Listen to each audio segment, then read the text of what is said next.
Hello friend, तो स्वागत है आपका अपना ही प्यारा सा YouTube channel mathematics by Kundan Kumar में। तो आज हम लोग पढ़ने वाले हैं बायोलॉजी यानी जीव विज्ञान का इंट्रोडक्शन क्लास हम लोग आज देखने वाले हैं। इस इंट्रोडक्शन क्लास में हम लोग जानेंगे कि बायोलॉजी के पिता यानी जनक कौन है, बायोलॉजी के जनक के बारे में जानेंगे। अब बायोलॉजी के निर्माण में कौन कौन से वैज्ञानिकों ने योगदान दिया इसके बारे में जानेंगे और जानेंगे कि बायोलॉजी कितनों भागों में बांटा गया है। ये सब जानकारी इस वीडियो में हम लोग प्राप्त करेंगे। तो इस इंट्रोडक्शन क्लास को आज स्टार्ट करने से पहले आप इस चैनल पे नए हैं तो इस चैनल को सब्सक्राइब करें और लाइक करें और साथ ही साथ बेल आइकन बटन को भी प्रेस कर दें, जिससे जितने भी वीडियो हमारी आएगी सबसे पहले आप पर नोटिफिकेशन सबसे पहले जाएगा। तो आइए हम लोग इस वीडियो को स्टार्ट करते हैं। हम लोग बायोलॉजी का इंट्रोडक्शन क्लास देखने से पहले ये जानेंगे कि जो बायोलॉजी जो शब्द है, यह बायोलॉजी जो शब्द है किसके अंतर्गत पढ़ने के लिए आता है, यानी कि बायोलॉजी शब्द किसके अंतर्गत आएगा। तो बायोलॉजी शब्द हम लोगों को साइंस के अंतर्गत पढ़ने के लिए आता है, साइंस के अंतर्गत पढ़ने के लिए आता है। ठीक है, ये तो हम लोग जानेंगे कि साइंस विषय के अंतर्गत हम लोगों को बायोलॉजी शब्द पढ़ने के लिए आता है। साइंस विषय के अंतर्गत में, साइंस विषय के अंतर्गत में 3 पार्ट्स होते हैं। साइंस विषय 3 पार्ट्स में बटा हुआ है। पहला बात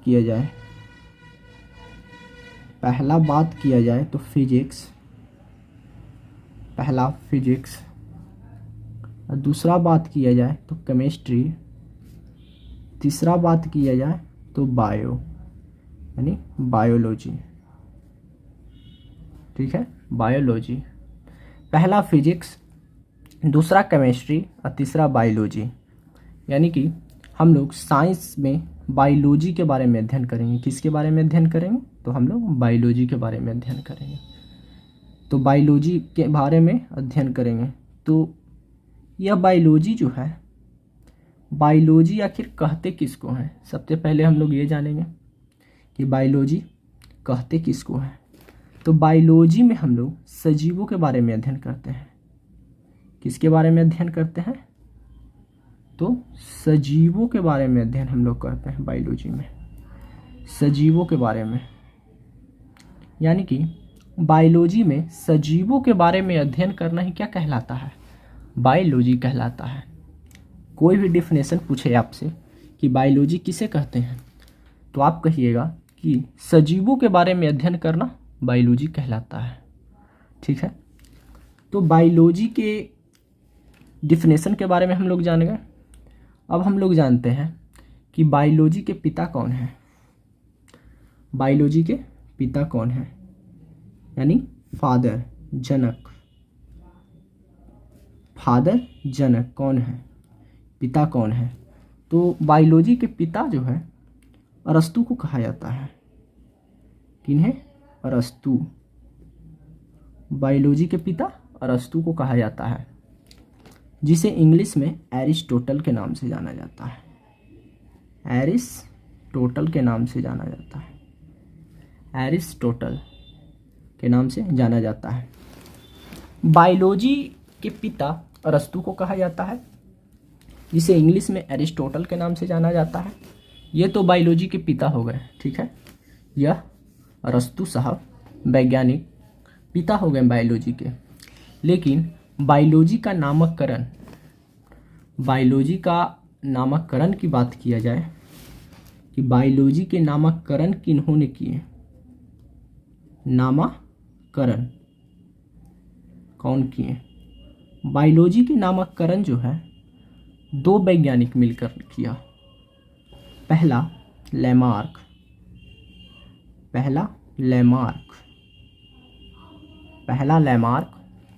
और दूसरा ट्रेवीरेनस।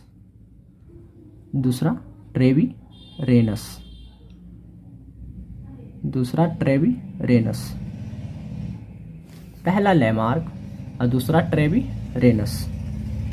ये बायोलॉजी के पिता हो गए, जीव विज्ञान के पिता हो गए, ठीक है, अरस्तु। और बायोलॉजी के जो नामकरण किए लैमार्क एवं ट्रेविरेनस, 2 वैज्ञानिक ने मिलकर इसका नामकरण किया। बायोलॉजी का नामकरण 2 वैज्ञानिक ने मिलकर किया, लैमार्क एवं ट्रेविरेनस, ठीक है। ये सब तो हम लोग जान गए पिता के बारे में और नामकरण के बारे में। अब हम लोग जानते हैं कि बायोलॉजी को कितने भागों में बांटा जाता है। तब बायोलॉजी को हम लोग 2 भागों में बांटते हैं। कितने भागों में बांटते हैं? 2 पार्ट्स। बायोलॉजी के कितने पार्ट्स हुए हैं? बायोलॉजी के 2 पार्ट्स। बायोलॉजी के 2 पार्ट्स। पहला बायो और दूसरा लॉजी। पहला बायो और दूसरा क्या? लॉजी।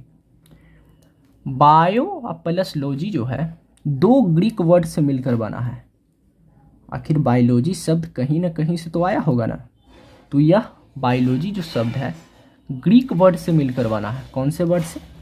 आपसे कोई क्वेश्चन पूछे कि बायोलॉजी जो है कौन से शब्द से आया है, तो यह ग्रीक वर्ड से आया है। आप ध्यान दें, क्वेश्चन है ये, बायोलॉजी कौन से शब्द से आया है? तो बायोलॉजी 2 शब्दों से मिलकर बना है। कौन? पहला बायो और दूसरा लॉजी। बायोलॉजी 2 ग्रीक वर्ड से मिलकर बना है, पहला बायो और दूसरा लॉजी। बायो का अर्थ होता है सजीव। बायो का अर्थ सजीव। बायो का अर्थ होता है सजीव और लॉजी का अर्थ होता है अध्ययन। लॉजी का अर्थ होता है अध्ययन, यानी कि सजीवों के बारे में अध्ययन करना क्या कहलाता है? बायोलॉजी। जो अभी हम सबसे पहले ही हम आप लोगों को बताए थे कि सजीवों के बारे में अध्ययन करना क्या कहलाता है? बायोलॉजी। यहाँ भी मैंने बता दिया कि सजीवों के बारे में अध्ययन करना बायोलॉजी कहलाएगा, ठीक है। बायोलॉजी 2 पार्ट्स में बटा हुआ है, पहला बायो और दूसरा लॉजी, ठीक है। बायो और दूसरा लॉजी। बायोलॉजी के प्रकार हम लोग जानते हैं। ये तो हम लोग बायोलॉजी के पार्ट्स देखें कि बायोलॉजी कितने ग्रीक वर्ड से मिलकर बना है। बायोलॉजी कितने ग्रीक वर्ड से मिलकर बना है? तो बायोलॉजी 2 ग्रीक वर्ड से मिलकर बना है। 2 ग्रीक वर्ड से मिलकर बना है बायोलॉजी। पहला बायो और दूसरा लॉजी। बायो का अर्थ होता है सजीव और लॉजी का अर्थ होता है अध्ययन, यानी कि सजीवों के बारे में अध्ययन करना बायोलॉजी कहलाता है, ठीक है। ये हम लोग जान गए। अब बायोलॉजी के हम लोग प्रकार के बारे में जानते हैं। आखिर बायोलॉजी कितने प्रकार हैं? बायोलॉजी कितने प्रकार हैं हम लोग ये जानते हैं। बायोलॉजी को हम लोग 2 प्रकार में बांटते हैं। बायोलॉजी को हम लोग 2 प्रकार में बांटते हैं। पहला की बात किया जाए तो पहला हो गया जंतु विज्ञान। कौन? जंतु विज्ञान। पहला जंतु विज्ञान। दूसरा बात किया जाए तो दूसरा वनस्पति विज्ञान। दूसरा क्या? वनस्पति विज्ञान। वनस्पति विज्ञान। बायोलॉजी के 2 भागों में बांटा जाता है, पहला जंतु विज्ञान और दूसरा वनस्पति विज्ञान। वनस्पति विज्ञान और जंतु विज्ञान। जंतु विज्ञान किसे कहेंगे और वनस्पति विज्ञान किसे कहेंगे? तो हम लोग पहले जंतु विज्ञान किसे कहते हैं उसके बारे में जानते हैं। बायोलॉजी हम लोग सबसे पहले जाने कि जंतुओं के बारे में, यानी कि सजीवों के बारे में अध्ययन करना, मुख्य रूप से सजीवों के बारे में अध्ययन करना बायोलॉजी कहलाएगा। तो बायोलॉजी को 2 भागों में बांटा गया हम लोगों को। तो बायोलॉजी 2 भागों में बट गया, पहला जंतु विज्ञान और दूसरा वनस्पति विज्ञान। तो जंतु विज्ञान किसे कहेंगे? इसका नाम में ही है जंतु। क्या है? जंतु, यानी कि जंतुओं के बारे में अध्ययन करना। आप लोगों को हम नॉर्मल वे में समझा रहे हैं कि ये जंतु है और विज्ञान है, यानी कि जंतुओं के बारे में अध्ययन करना होगा। इसमें किसके बारे में अध्ययन करना होगा? तो इसमें जंतुओं के बारे में अध्ययन करना। किसके बारे में अध्ययन करना? तो जंतुओं के बारे में, जंतुओं के बारे में अध्ययन, जंतुओं के बारे में अध्ययन करना, जंतुओं के बारे में अध्ययन करना क्या कहलाएगा? तो जंतुओं के बारे में अध्ययन करना हमारा जंतु विज्ञान कहलाएगा। ठीक है, इसके बारे में हम तो लोग जान गए कि जंतुओं के बारे में अध्ययन करना क्या कहलाएगा। तो जंतुओं के बारे में अध्ययन करना क्या कहलाएगा? जंतु विज्ञान।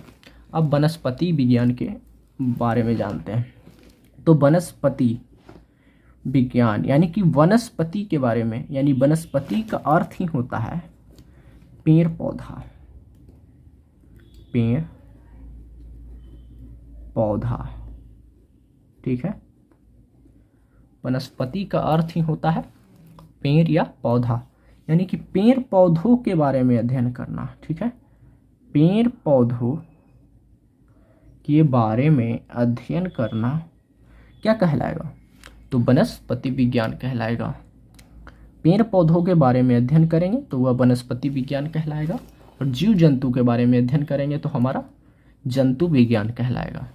ठीक है, इसके बारे में हम लोग जान गए। अब हम लोग जानते हैं कि जंतु विज्ञान का एग्जाम्पल की बात करें तो जंतु विज्ञान का एग्जाम्पल क्या हो जाएगा? जंतु विज्ञान का हम लोग एग्जाम्पल की बात करें तो जंतु विज्ञान का एग्जाम्पल जंतुओं के बारे में, यानी कि जंतु तो हम सबसे पहला बड़ा जंतु तो हम लोग आ जाते हैं, मनुष्य हो गया, जंतु विज्ञान का एग्जाम्पल है।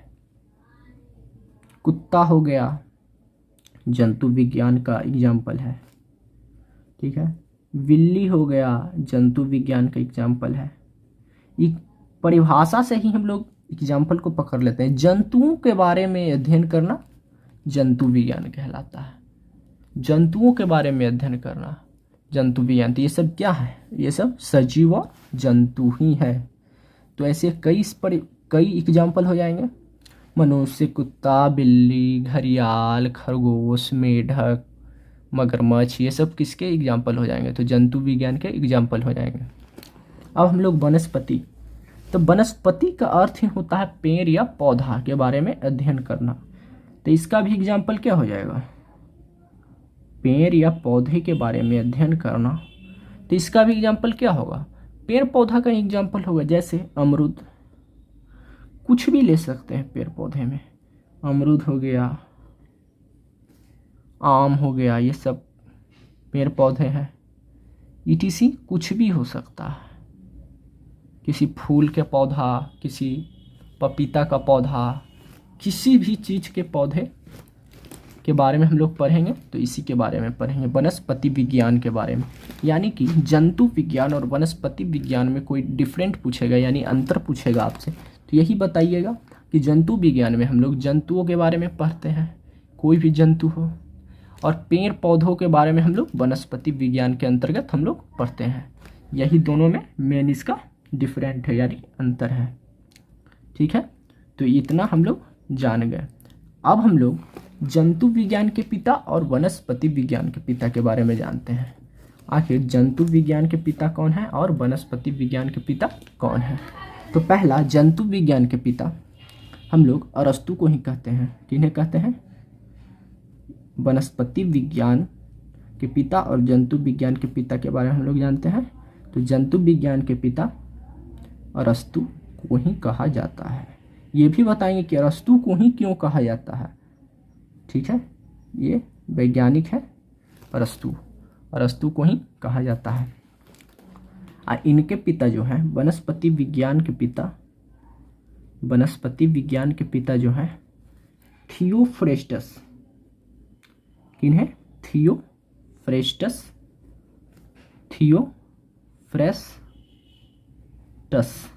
को कहा जाता है। थियोफ्रेस्टस नामक वैज्ञानिक को कहा जाता है। तो यहाँ पास आपको एक कन्फ्यूजन होगी कि जे अरस्तु शब्द यहाँ भी आया। ठीक है, अब बायोलॉजी का पिता जो है हम अरस्तु ही बताएं, ऐसा कैसे?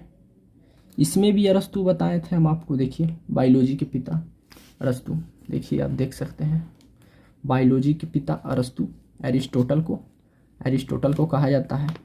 और हम लोगों ने जंतु विज्ञान के पिता में भी आप लोगों को अरस्तु ही बताया, परंतु वनस्पति विज्ञान के पिता सिर्फ एक चीज का पिता जो है, यहाँ सिर्फ एक चीज का पिता यानी वनस्पति विज्ञान को छांट करके थियोफ्रेस्टस का नाम दे दिया। ऐसा क्यों? यानी कि ये दो जगह अरस्तु साहब ने इनके पिता कहलाए, लेकिन ये सिर्फ थियोफ्रेस्टस ही क्यों कहलाए, इसके बारे में भी जानिए। थियोफ्रेस्टस जो है इसलिए इनका पिता कहलाए क्योंकि पिता कहलाने के लिए जो विषय में, कोई भी विषय हो, जो विषय में सबसे ज़्यादा योगदान जो वैज्ञानिक देंगे वही उनका क्या कहलाएंगे, तो पिता। फिर एक बार सुनिए, कोई भी विषय में सबसे ज़्यादा जो वैज्ञानिक सबसे ज़्यादा योगदान देंगे कोई भी विषय में, वही उसका क्या कहलाएंगे, तो उसका पिता कहलाएंगे। इसी तरह से वनस्पति विज्ञान में जो है सबसे ज़्यादा योगदान थियोफ्रेस्टस ने दिए थे। कौन दिए थे? थियोफ्रेस्टस ने। उस समय में थियोफ्रेस्टस नामक वैज्ञानिक ने 500 नए पेड़ पौधे के बारे में, प्रजातियों के बारे में बताया था। नए पेड़ पौधे के प्रजाति के बारे में बताया था, यानी कि आविष्कार किया था। क्या किए थे? आविष्कार किए थे। नए पेड़ पौधे के बारे में आविष्कार किए थे। कौन? थियोफ्रेस्टस नामक वैज्ञानिक ने 500 नए पेड़ पौधे के प्रजातियों के बारे में बताए थे। इसीलिए जो है थियोफ्रेस्टस को क्या कहा गया? वनस्पति विज्ञान के पिता के नाम से जाना गया। अभी हम लोग आप लोगों को बताए थे कि सबसे ज़्यादा जो योगदान देंगे कोई भी पार्ट्स में या कोई भी विषय में, वही उसका क्या कहलाएंगे, तो वह उसका पिता कहलाएंगे, यानी जनक, फादर कहलाएंगे। उसी प्रकार से सबसे ज़्यादा बायोलॉजी की बात किया जाए, यानी सबसे ज़्यादा बायोलॉजी की बात किया जाए तो सबसे ज़्यादा बायोलॉजी में योगदान किनका रहा? अरस्तु साहब का रहा। सबसे ज़्यादा योगदान अरस्तु साहब का ही रहा था। इसीलिए बायोलॉजी का पार्ट्स हो गया दो। पहला पार्ट्स हो गया जंतु विज्ञान और दूसरा हो गया वनस्पति विज्ञान। इसीलिए सबसे ज़्यादा योगदान रहा अरस्तु साहब का है। तो हम लोग बायोलॉजी में जीवों के बारे में अध्ययन करते हैं। किसको? जीव, यानी सजीवों के बारे में अध्ययन करते हैं। तो सजीवों के बारे में अध्ययन करेंगे तो मुख्य रूप से जो है जंतु के बारे में ही अध्ययन किया जाता है, क्योंकि सबसे मेन कौन है? आप भी सोच सकते हैं। समझिए कारण, यहाँ समझिए कि इनको पिता क्यों कहा गया। यानी कि यह कारण हम बता रहे हैं कि वनस्पति विज्ञान का पिता थियोफ्रेस्टस को ही कहा गया और जंतु विज्ञान के पिता अरस्तु को ही क्यों कहा गया। कैसे इनका योगदान रहा जंतु विज्ञान में, कैसे इनका योगदान रहा वनस्पति विज्ञान में सबसे ज़्यादा। तो वनस्पति विज्ञान में मैंने अभी बताया कि 500 नए पेड़ पौधों की प्रजाति के बारे में इन्होंने वनस्पति विज्ञान में बताया। 500 पेड़ पौधों के बारे में बताया। आज के समय में हम लोगों को कहा जाए कि पेड़ पौधों के नाम लिखने के लिए तो 100 से 200 नाम लिखेंगे, वो भी खोजा हुआ है, आविष्कार किया हुआ है, उतना में हम लोगों को हालत ख़राब हो जाएगा। और उस समय में इन्होंने 500 पेड़ पौधों के बारे में जानकारी प्राप्त, आविष्कार की, पेड़ पौधों के बारे में बताएं। इसीलिए इन्हें क्या कहा जाता है? वनस्पति विज्ञान का पिता। सबसे ज़्यादा योगदान दिए थे वनस्पति यानी कि पेड़ पौधों के बारे में जानकारी सबसे ज़्यादा कौन दिए? तो थियोफ्रेस्टस ही दिए थे। थियोफ्रेस्टस साहब ही दिए थे। इसीलिए वनस्पति विज्ञान के पिता थियोफ्रेस्टस। और जंतुओं के बारे में अध्ययन सबसे ज़्यादा अरस्तु किए थे। इसीलिए दोनों में मेन कौन हो गया? जंतु या वनस्पति? आज के समय में सबसे ज़्यादा मेन कौन है? जंतु या वनस्पति? तो सबसे ज़्यादा मेन जंतु हो गया। वनस्पति का डॉक्टर भी कोई भी बन जाता है नॉर्मली पढ़ाई करने से, लेकिन जंतु का पढ़ाई करने में थोड़ा कठिन परिश्रम करना पड़ता है। इसीलिए दोनों में डिफरेंट किया गया कि सबसे ज़्यादा मेन कौन है। तो सबसे ज़्यादा मेन अरस्तु का योगदान रहा, क्योंकि जंतु के बारे में बताएं। आज के समय में सबसे बड़ा जंतु का ही पढ़ाई करने में ज़्यादा योगदान तथा पढ़ाई का आवश्यकता पड़ता है, खर्च भी पड़ता है इसका उतना, योगदान आज के डेट में नहीं है। इसीलिए दोनों में तुलना किया गया कि कौन सबसे बढ़िया वैज्ञानिक हो, तो अरस्तु को कहा गया। किन्हें कहा गया? अरस्तु को कहा गया। इसीलिए हम लोग बायोलॉजी के पिता यानी बायोलॉजी का पिता ही किन्हें कह दिए? अरस्तु को कह दिए। बायोलॉजी के पिता ही अरस्तु यानी एरिस्टोटल को कह दिए। यही दोनों में अंतर है कि दोनों में मेन कौन है, तो दोनों में मेन जो है जंतु विज्ञान हो गया, इसीलिए मेन बायोलॉजी का ही पिता कह दिए जंतु को। इसका तो पार्ट्स हो गया जंतु और वनस्पति, इसलिए इन्हें साइड में रख दिया गया थियोफ्रेस्टस को। यह इतना मेन नहीं है आज के समय में। तो ठीक है, आपको कैसा लगा होगा इस वीडियो में? अगर आपको अच्छा लगा होगा तो कमेंट ज़रूर करें और साथ ही साथ लाइक करें और सब्सक्राइब करें। तो आज के लिए इस वीडियो में इतना ही।